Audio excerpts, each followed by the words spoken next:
ये CBSE board 2025 का case study based question है। यहाँ पे 3 मनुष्य हैं जो कि ना वो गाड़ियाँ बनाते हैं, जिनके अंदर मार्केट में एक का शेयर 60% है, दूसरे का 30 और तीसरे का 10%।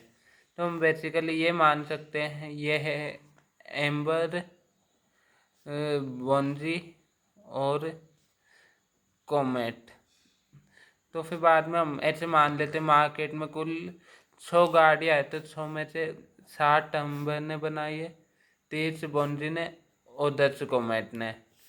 फिर बाद में इनमें से ये जितनी बनाते हैं उनमें से 20%, 10% और 5% रिस्पेक्टिवली इलेक्ट्रिक है। यानी कि इतने 60 बनाइए तो 60 की 20%। आप चाहे तो 100 की जगह 200 भी मान सकते हो, 300 भी मान सकते हो, क्योंकि ये प्रोबेबिलिटी का केस है, कितनी भी मान लो वही आएगा आंसर। ये आसान कैलकुलेशन के लिए हम मान के करते हैं, ये एक नया फॉर्मूला है। तो फिर बाद में 20% इलेक्ट्रिक है, यानी कि 6×2 = 12, इसका 20% 12, इसका 10% 3 और इसका 5% 0.5। वैसे 0.5 कार होती ना, ये कार होती है तो एक फुली होती है, लेकिन ये प्रोबेबिलिटी का है, इसलिए इससे मान सकते हो, कोई फ़र्क नहीं पड़ेगा।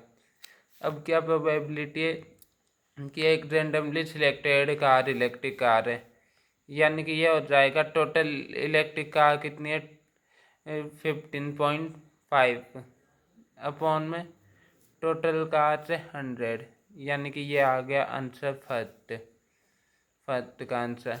ऐसे ही सेकेंड में कि एक रेंडमली सिलेक्टेड कार वो पेट्रोल कार है, यानी कि 100 माइनस 15.5 अपॉन 100, ये आ गया वो 84.5 अपॉन में 100 सेकेंड का।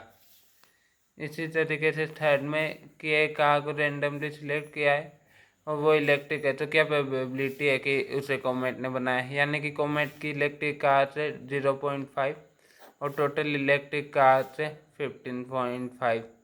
ये थर्ड का आंसर आ गया। आप चाहे तो इन्हें डिवाइड करके सिंप्लीफाई भी कर सकते हैं। फिर बाद में ये अगला क्वेश्चन है, कार को रेंडमली सिलेक्ट किया गया है और वो इलेक्ट्रिक है, तो क्या प्रोबेबिलिटी है कि एम्बर या ब्रॉन्ज में से बनाए, यानी कि कोमेट ने नहीं बनाई। तो ये हो जाएगा 1 माइनस 0.5 अपॉन 15.5, यानी कि हो गया 15.5 माइनस 0.5 अपॉन 15.5, यानी कि 15 अपॉन 15.5।